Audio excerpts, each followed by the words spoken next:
கர்த்தரும் இரட்சகரும் மீட்பருமாகிய இயேசு கிறிஸ்து நாமத்தினாலே உங்கள் அனைவருக்கும் இந்த காலவேளையிலே புதிய வணக்கத்தை தெரிவித்துக் கொள்கிறேன். இந்த நாளிலே ஆண்டவர் ஒரு புதிய கிருபைகளோடு இந்த மாதத்திலே உங்களை வழிநடத்துவாராக. கடந்த மாதம் முழுவதும் உங்களோடு கூட இருந்து உங்களை வழிநடத்தின தேவன் இந்த புதிய மாதத்தில் புதிய ஆசீர்வாதத்தோடு புதிய கிருபைகளோடு வழிநடத்துவாராக.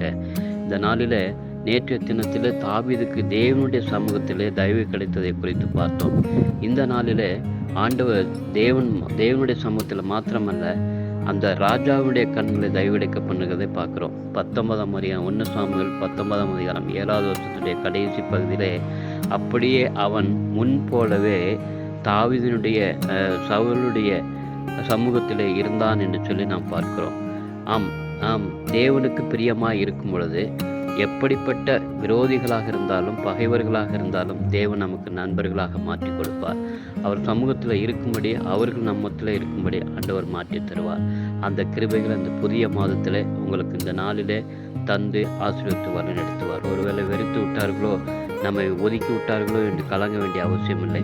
தேவன் உங்கள் பட்சத்தில் இருக்கும்போது கர்த்தர் எல்லாரையும் உங்களுக்கு நண்பர்களாகி தந்து ஆசீர்வாதத்தோடு உங்களை வழி நடத்துவார். அப்படியே நிச்சயமாக இந்த மாதத்தில் செய்து வழிநடத்த தொடர்ந்து நாம் ஜெபிப்போம். நல்ல தகப்பனே உமக்கு ஸ்தோத்திரம். தாவீது ராஜாவுக்கு பாராட்டின அந்த கிருபையை இந்த மக்களுக்கும் தந்து வழிநடத்த வேண்டும் என்று சொல்லி நாங்கள் ஜெபிக்கிறோம். சாமி செய்யப்படுவதற்காக நன்றி செலுத்துகிறோம். தொடர்ந்து பலப்படுத்தி நடத்தும். இயேசுவின் நாமத்தில் கேட்கிறோம் நல்ல பிதாவே. ஆமென்.